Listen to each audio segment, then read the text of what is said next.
Hi dears, welcome back to our physics class. We know that we are discussing with our third chapter, motions and laws of motion.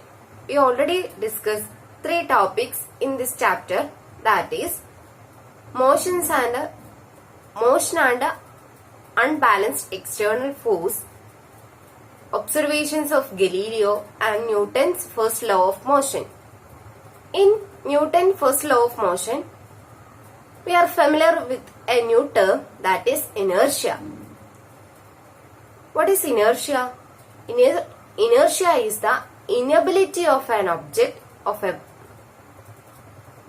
Inertia is the inability of a body to change its state of rest or state of motion.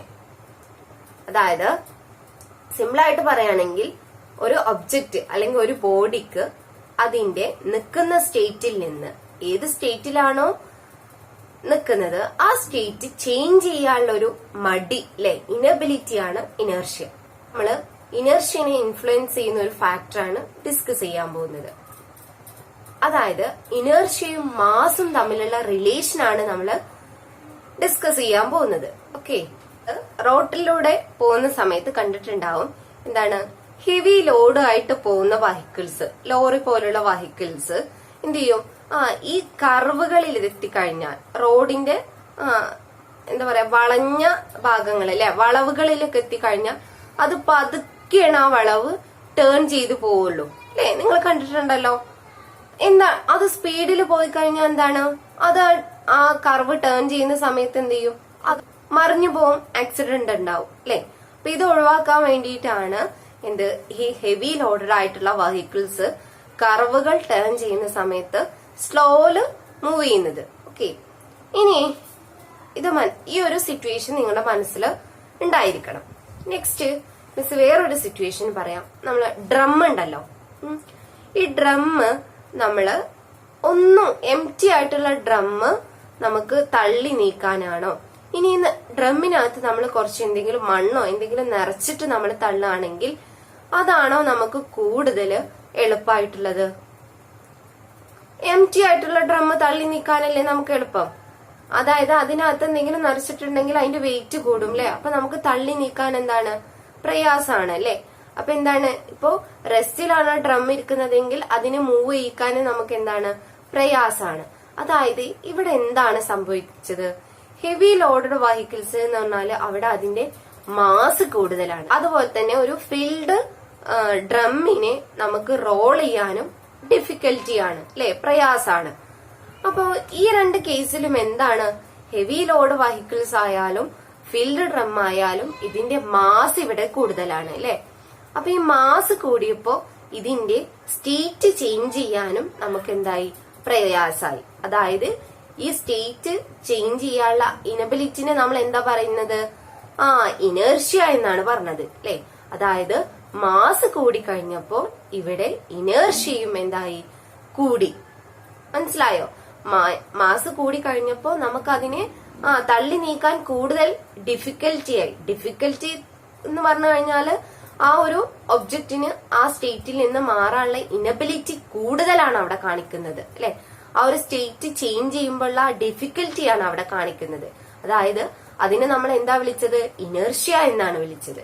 So mass, when the mass increases, inertia also increases.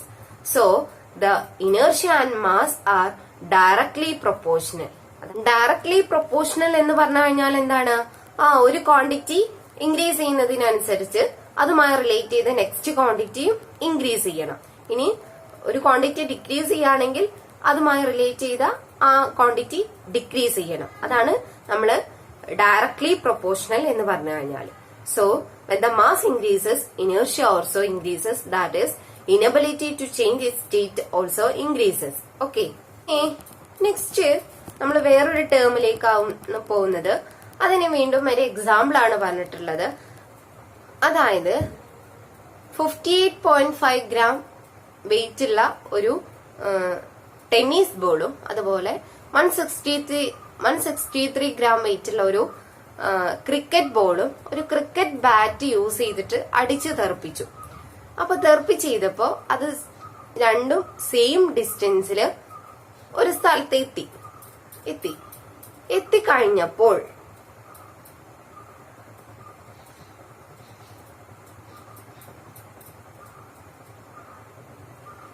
ഈ എത്തുന്ന സമയത്ത് ഏത് ബോളായിരിക്കും കൂടുതൽ ആഘാതത്തില് അല്ലെങ്കിൽ കൂടുതൽ ഫോഴ്സില് എത്തിച്ചേരുന്നത്? ഏതായിരിക്കും? അതെങ്ങനെ മനസ്സിലാക്കുക? ഇപ്പൊ സപ്പോസ് നമ്മള് രണ്ടാൾക്കാരും ഈ ഹിറ്റ് ചെയ്യുന്ന സ്ഥലത്ത് നിൽക്കാന്ന് വിചാരിക്കുക. രണ്ടുപേര് നിൽക്കുന്നത്. അപ്പോ ഒരാളുടെ മേല് ക്രിക്കറ്റ് ബോൾ വന്ന് ഇടിച്ചു, മറ്റാളെ മേല് ബാസ്കറ്റ് ബോളും വന്ന് ഇടിച്ചു. അപ്പൊ ഏത് ഇടിച്ചപ്പോഴായിരിക്കും ഇയാൾക്ക് കൂടുതൽ വേദന ഉണ്ടായിട്ടുണ്ടാവുക? ഏതാൾക്കാർക്കും കൂടുതൽ വേദന ഉണ്ടായിട്ടുണ്ടാവുക? ക്രിക്കറ്റ് ബോൾ ഹിറ്റ് ചെയ്ത വന്ന് തട്ടിയ ആൾക്കല്ലേ. കാരണം എന്താ? ഈ ക്രിക്കറ്റ് ബോളിന്റെ മാസ് കൂടുതലാണ് അല്ലെ. ടെന്നീസ് ബോളുമായി കമ്പയർ ചെയ്യുമ്പോ അതിന്റെ 2 ഇരട്ടിയാണ് ഈ ക്രിക്കറ്റ് ബോളിന്റെ മാസ് അല്ലെ. അപ്പൊ എന്താണ്? അതുണ്ടാക്കുന്ന ഫോഴ്സ് എന്തായിരിക്കും? ഗ്രേറ്റർ ആയിരിക്കും. ഓക്കെ, കേസ് കൂടുതൽ മനസ്സിലാക്കാൻ വേണ്ടിയിട്ട് നമ്മൾ ടെക്സ്റ്റിൽ വേറൊരു എക്സാമ്പിൾ പറയുന്നുണ്ട്. അതായത് നമ്മളൊരു ട്രേ എടുത്തിട്ട് അതിനകത്ത് കുറച്ച് സാൻഡ്, മണല് നിറക്കുക. എന്നിട്ട് നമ്മളൊരു ഐസ്ക്രീം ബോളില്ലേ, അത് ഒരു എംപ്റ്റി ഐസ്ക്രീം ബോളും അതുപോലെ തന്നെ ഈ ഐസ്ക്രീം ബോളിനകത്ത് നമ്മൾ മണൽ എന്തെങ്കിലും നിറച്ചിട്ടുള്ള ഒരു ബോളും എടുക്കുക. എന്നിട്ട് എന്ത് ചെയ്യുക? നമ്മൾ സെയിം ഡിസ്റ്റൻസിൽ നിന്ന് ഐസ്ക്രീം ബോളിന് നമ്മൾ വിട്ടുകൊടുക്കുക. ഒന്ന് എംപ്റ്റി ആണ്, ഒന്ന് ഫിൽഡ് ആണ്. അപ്പൊ ഈ സമയത്ത് എന്ത് ചെയ്യും? ഇത് ഈ മണലിൽ വന്നിട്ട് തട്ടും അല്ലെ.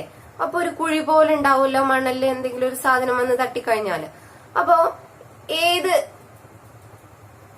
ഐസ്ക്രീം ബോൾ തട്ടിയ സ്ഥലത്തായിരിക്കും കൂടുതൽ എഫക്റ്റ് ഉണ്ടായിരിക്കുക? ഏത് ഐസ്ക്രീം ബോൾ തട്ടിയ സ്ഥലത്തായിരിക്കും കൂടുതൽ എഫക്റ്റ് അല്ലെങ്കിൽ കൂടുതൽ കുഴി ഉണ്ടായിരിക്കുക?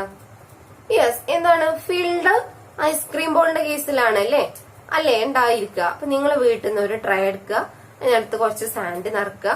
എന്നിട്ട് നിങ്ങൾ ഒരു ഐസ്ക്രീം ബോളൊക്കെ വീട്ടിൽ എല്ലായിടത്തും ഉണ്ടാവും. ഒരു എംപ്റ്റി ഐസ്ക്രീം ബോളും ഒരു ഫിൽഡ് ഐസ്ക്രീം ബോളും ഒരേ സമയം ഒരേ ഡിസ്റ്റൻസിൽ നിന്ന് ഈ ട്രേയിലേക്ക് ഇട്ട് കൊടുക്കുക.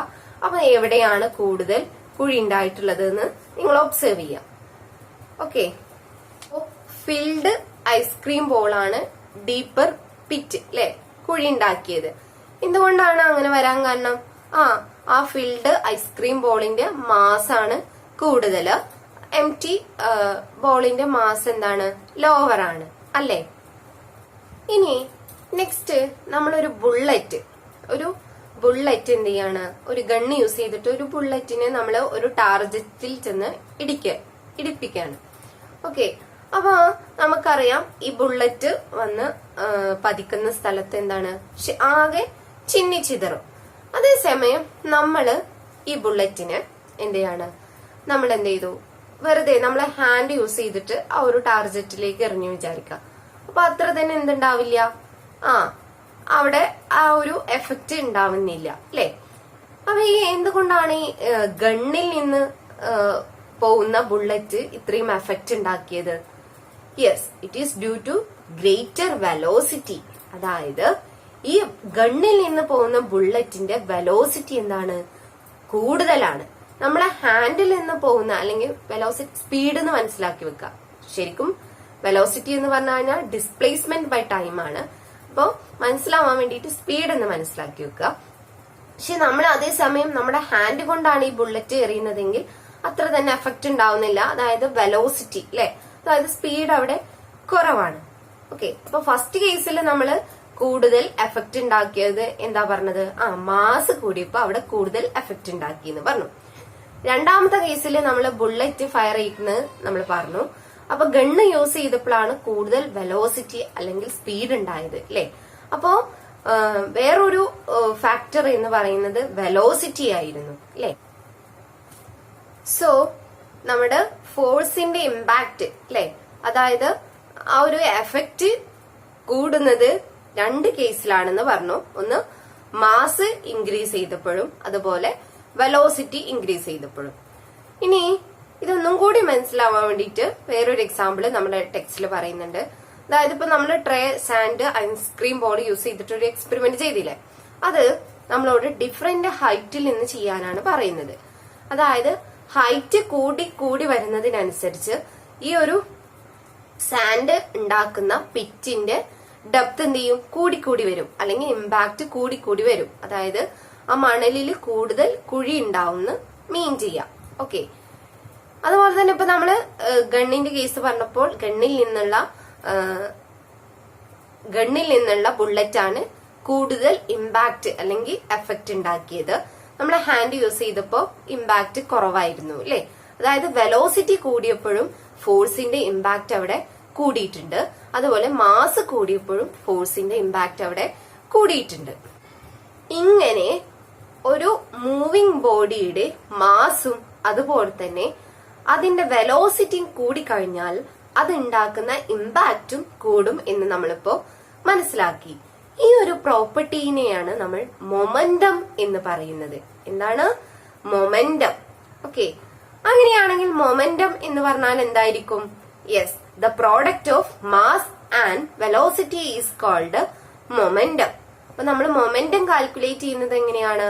ആ മാസും അതുപോലെ തന്നെ വെലോസിറ്റിയും തമ്മിൽ മൾട്ടിപ്ലൈ ചെയ്ത് കഴിഞ്ഞാൽ നമുക്ക് ആ ഒരു മൂവിംഗ് ഒബ്ജക്റ്റിന്റെ മൊമെന്റം കാൽക്കുലേറ്റ് ചെയ്യാൻ കഴിയും. Okay, momentum is A characteristics property of moving objects. It is measured as the product of mass of the body and its velocity. Okay. രണ്ടും ഒരു വെക്ടർ ക്വാണ്ടിറ്റി ആണ്. അതിന്റെ ഡയറക്ഷൻ എന്ന് പറയുന്നത് വെലോസിറ്റിന്റെ ഡയറക്ഷൻ ഏതാണോ അത് തന്നെയാണ് ഈ മൊമെന്റത്തിന്റെയും ഡയറക്ഷൻ. അപ്പോ വെലോസിറ്റി ഒരു വെക്ടർ ക്വാണ്ടിറ്റിയാണ്. വെക്ടർ ക്വാണ്ടിറ്റി എന്ന് പറഞ്ഞു കഴിഞ്ഞാൽ എന്താണ്? ആ മാഗ്നിറ്റ്യൂഡും ഡയറക്ഷനും ഉള്ള ക്വാണ്ടിറ്റീസിനെയാണ് നമ്മൾ വെക്ടർ ക്വാണ്ടിറ്റി എന്ന് പറയുന്നത്. Okay, that is momentum equal to mass into velocity.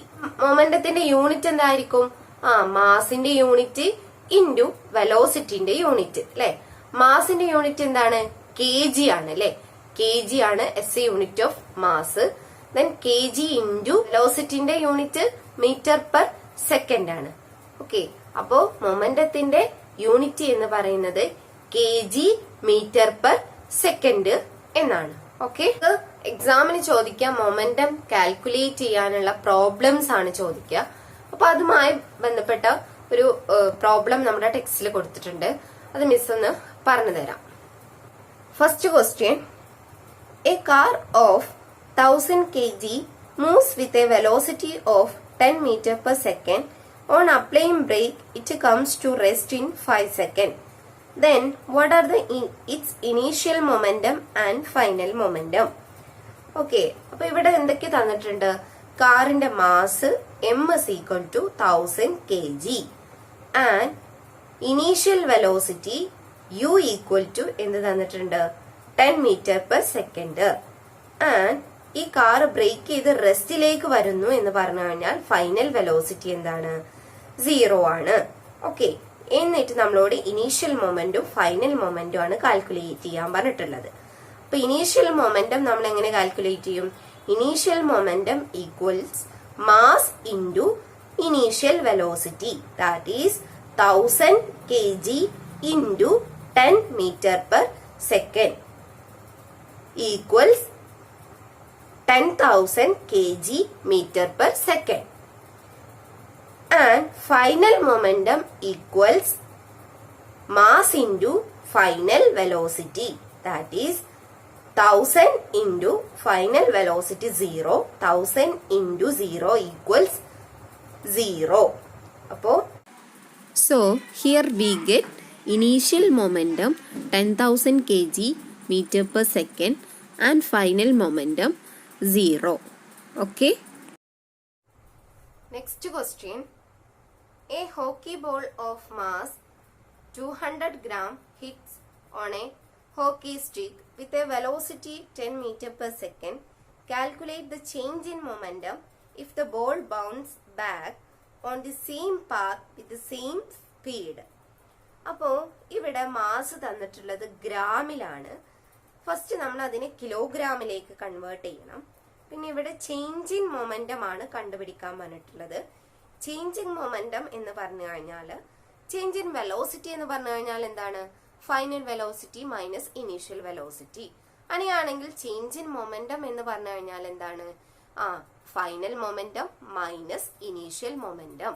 അപ്പൊ നമ്മൾ ഇതില് ഫൈനൽ മൊമെന്റും കണ്ടുപിടിക്കണം, ഇനീഷ്യൽ മൊമെന്റും കണ്ടുപിടിക്കണം, എന്നിട്ട് അത് മൈനസ് ചെയ്യണം. അപ്പോഴാണ് നമുക്ക് ചേഞ്ച് ഇൻ മൊമെന്റം കിട്ടുന്നത്. ഓക്കെ.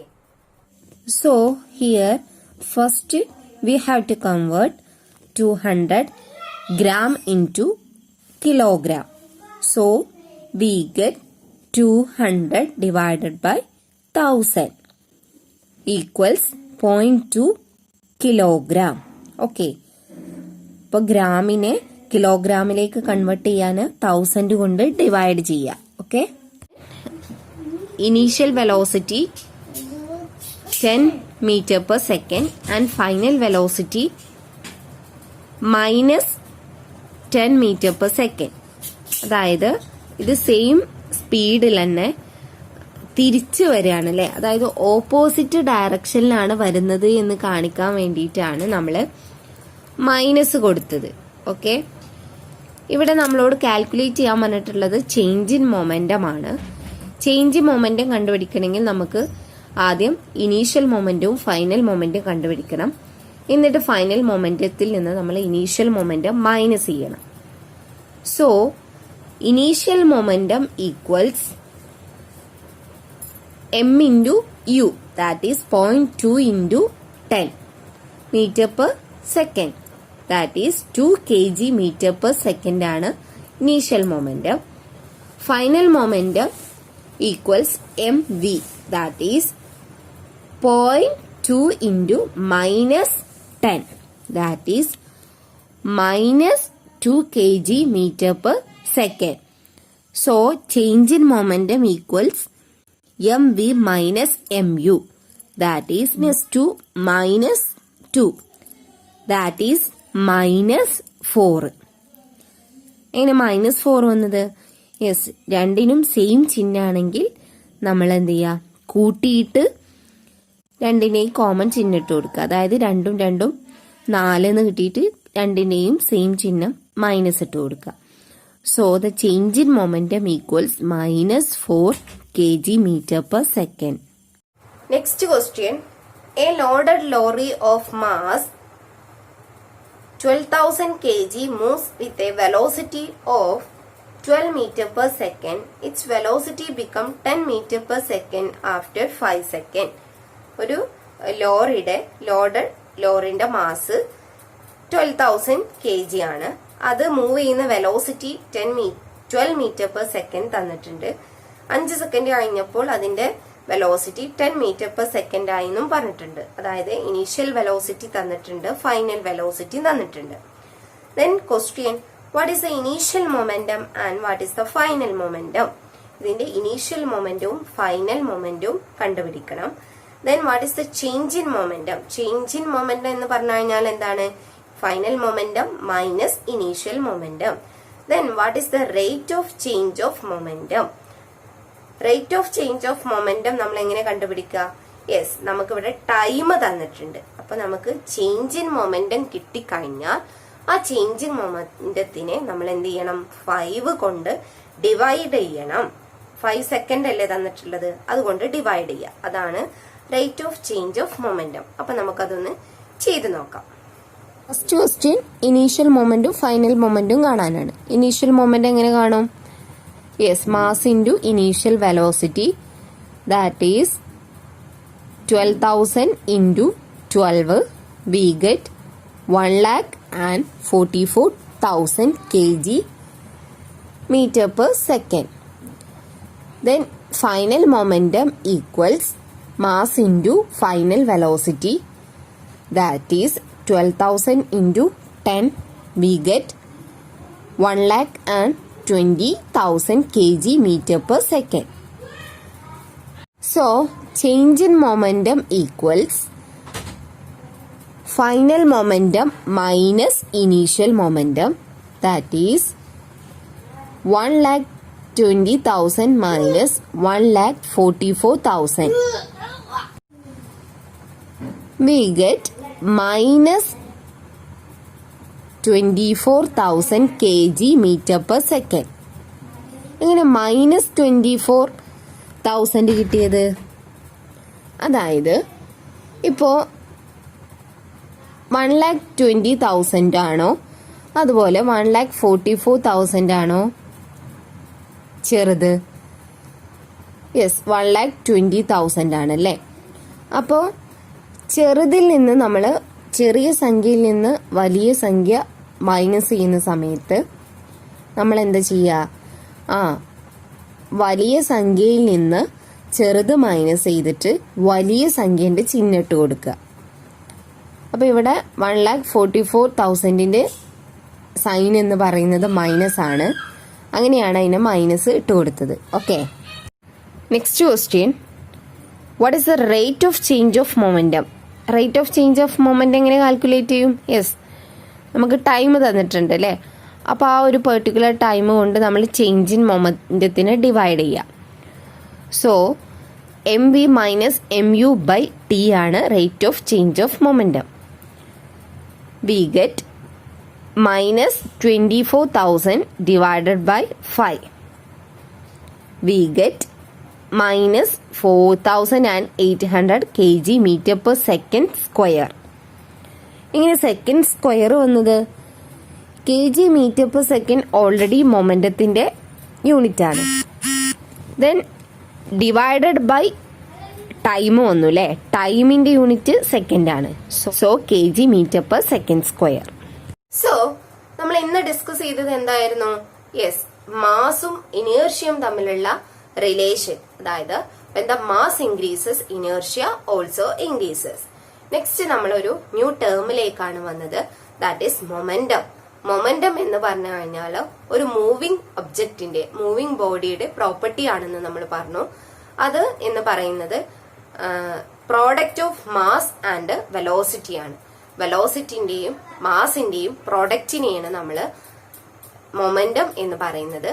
അത് കാൽക്കുലേറ്റ് ചെയ്യുന്ന 3 എക്സാമ്പിൾസും നമ്മൾ വർക്ക്ഔട്ട് ചെയ്തു. ഓക്കെ, നന്നായിട്ട് ഈ പ്രോബ്ലംസ് ഒക്കെ വർക്ക്ഔട്ട് ചെയ്ത് പഠിക്കാം. ഞാൻ തന്നെ ചെയ്തു തരുന്നത്. നിങ്ങൾക്കൊന്നും ഹോംവർക്ക് തന്നാല് നിങ്ങളത് ചെയ്യില്ല. അതുകൊണ്ടാണ് വീണ്ടും വീണ്ടും പറഞ്ഞ് ഞാൻ തന്നെ ചെയ്യിക്കുന്നത്. ഓക്കെ, അപ്പൊ നന്നായിട്ട് ഇതൊക്കെ എങ്ങനെയാണ് വരുന്നത് എന്ന് മനസ്സിലാക്കുക. നെക്സ്റ്റ് ക്ലാസ്സിൽ നമുക്ക് ന്യൂട്ടന്റെ സെക്കൻഡ് ലോ ഓഫ് മോഷൻ ആണ് ഡിസ്കസ് ചെയ്യാനുള്ളത്. ഓക്കെ, അപ്പൊ ഇന്നത്തെ ക്ലാസ് ഇവിടെ വൈൻഡ് അപ്പ് ചെയ്യാണ്. Thank you.